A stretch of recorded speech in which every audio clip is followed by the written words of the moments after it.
Halo teman-teman, perkenalkan nama saya Thomas Harson dan ini ada koko saya, Bill Harson.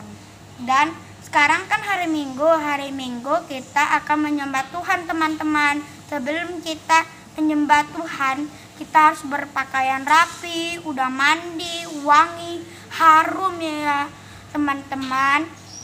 Dan sekarang kita akan berdoa ya guys. Tuhan, terima kasih atas kenyataanmu. Mari kita akan memuji dan menyembahmu. Kiranya Engkau berkati kami dari awal hingga akhir. Terima kasih Tuhan, dalam nama Tuhan Yesus kami sudah berdoa dan ucap syukur. Haleluya, amin.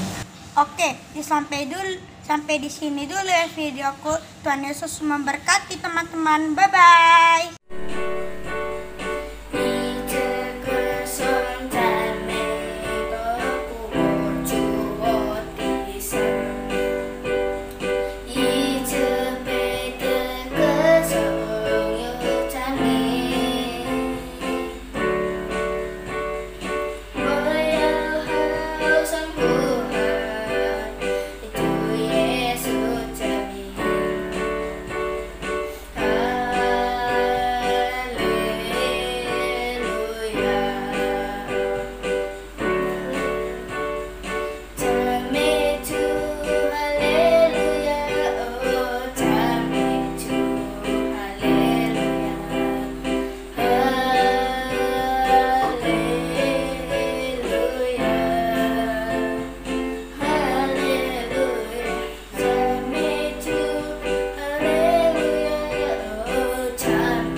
mau cinta Yesus selamanya. Ku mau cinta Yesus selamanya. Meskipun badai silih berganti dalam hidupku, ku tetap cinta Yesus selamanya.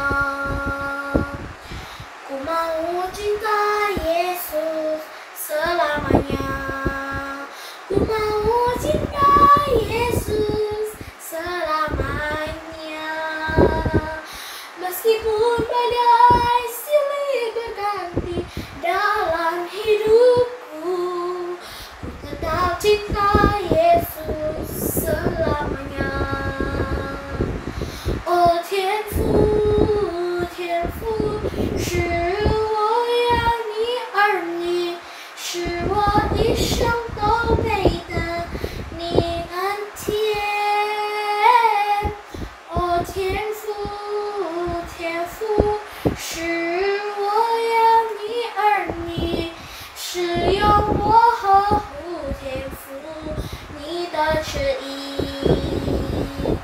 哦天父，天父，是我要你儿女，是我一生都配得你恩典。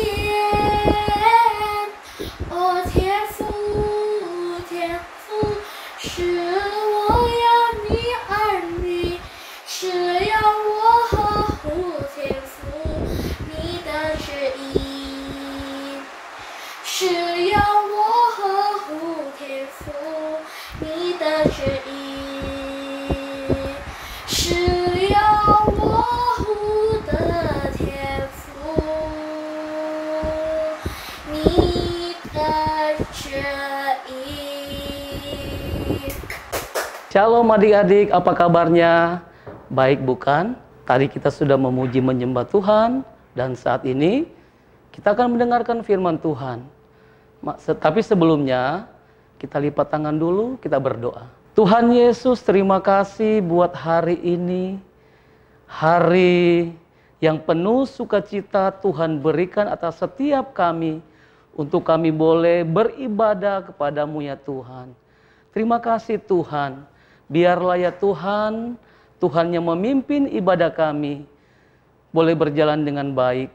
Terima kasih Tuhan Yesus. Engkau urapi juga Tuhan setiap anak-anak yang sedang mendengarkan firman Tuhan ya Tuhan. Engkau urapi setiap mereka yang berada di rumah. Biarlah ya Tuhan, Engkau yang terus membimbing mereka supaya mereka boleh mengerti akan firman-Mu pada hari ini. Terima kasih Tuhan Yesus. Kami mau siapkan hati kami mau duduk diam dan mendengarkan kebenaran firman-Mu. Di dalam nama Tuhan Yesus, kami sudah berdoa dan mengucap syukur. Haleluya. Sama-sama kita katakan amin. Nah, adik-adik, seperti biasanya, tahun ini adalah tahun 2020 adalah tahun dimensi yang baru.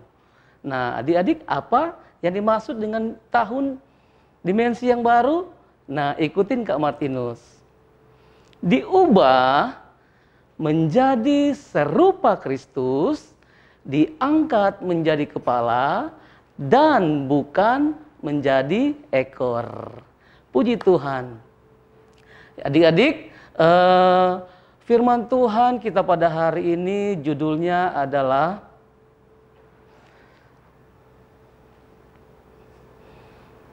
penyembahan pada hari Sabat di kolam Bethesda.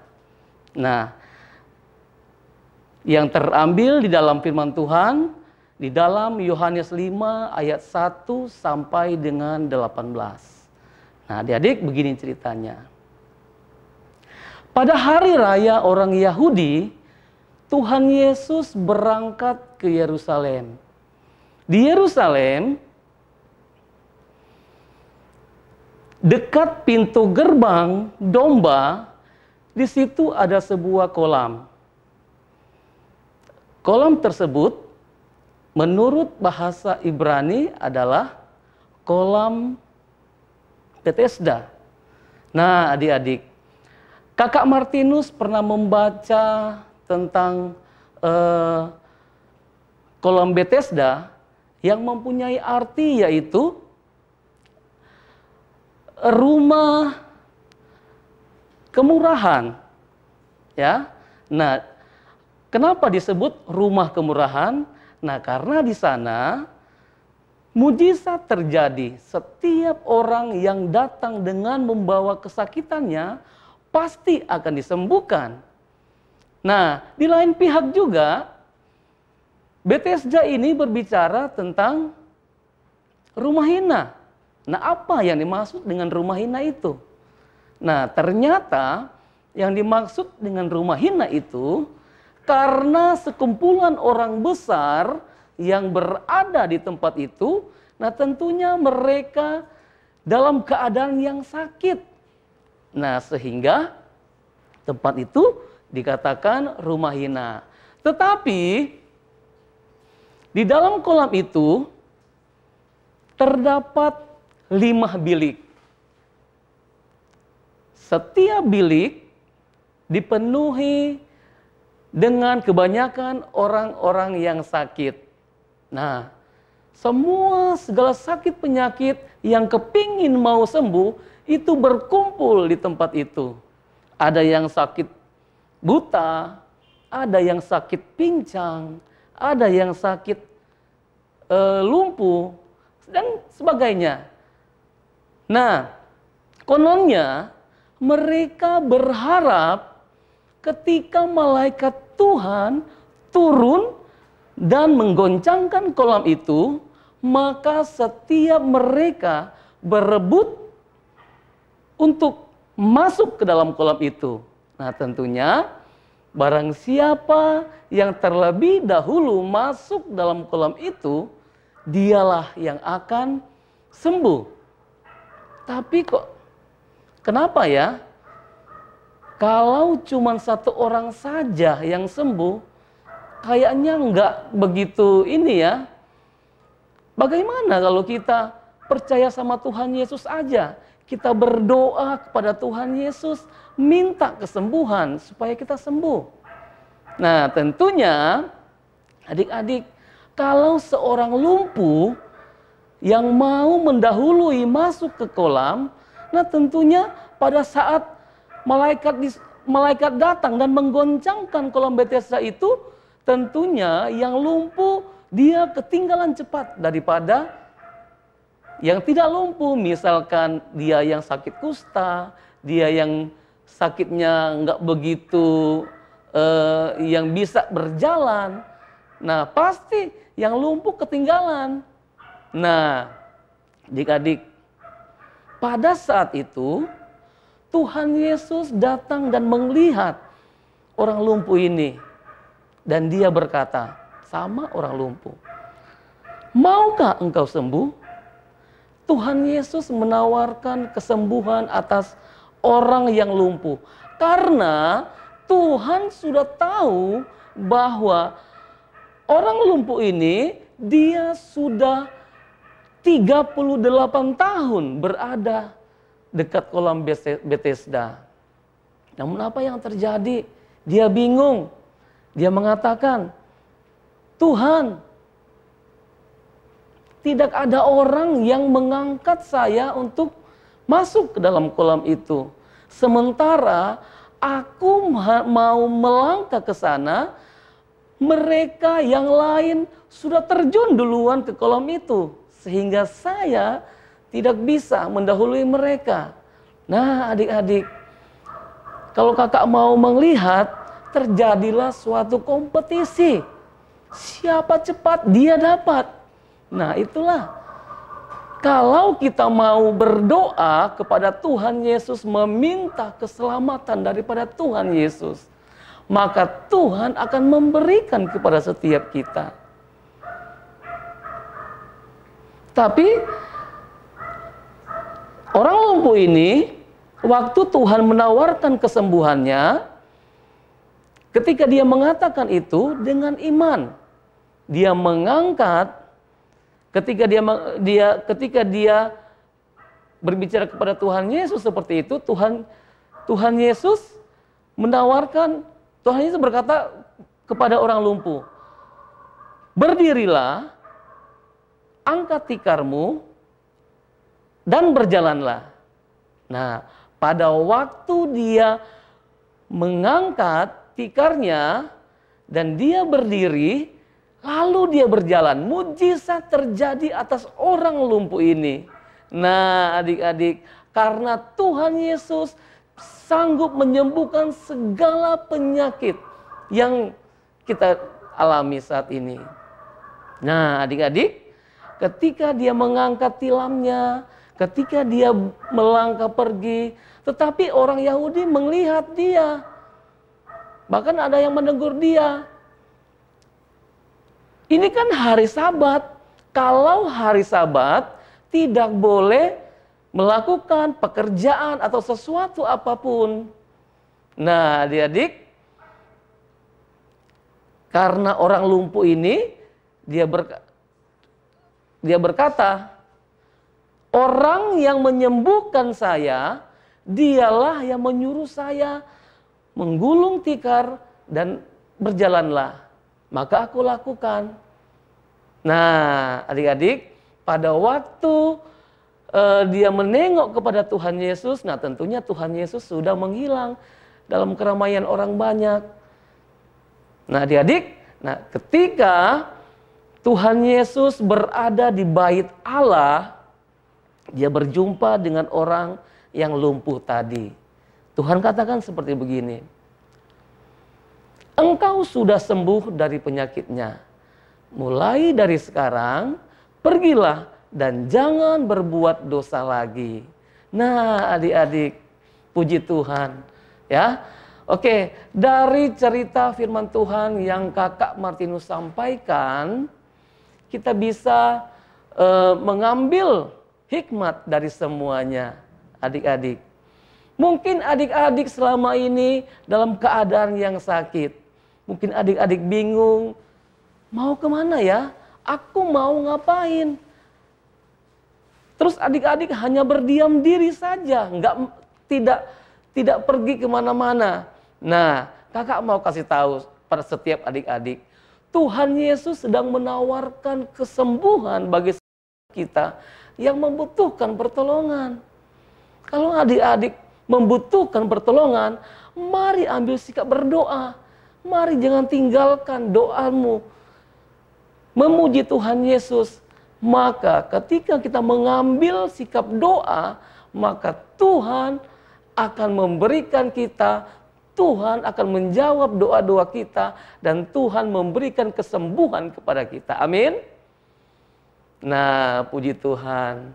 Ya, oleh sebab itu, adik-adik, ketika adik-adik mengalami sesuatu hal yang mungkin menghadapi segala sesuatu yang rumit buat adik-adik atau masalah, adik-adik jangan hanya berdiam diri, hanya duduk, tetapi mintalah kepada Tuhan, maka Dia akan memberikannya. Kakak mau tanya, siapa yang mau diberkati? Siapa yang mau disembuhkan dari segala penyakitnya? Nah, semuanya mau.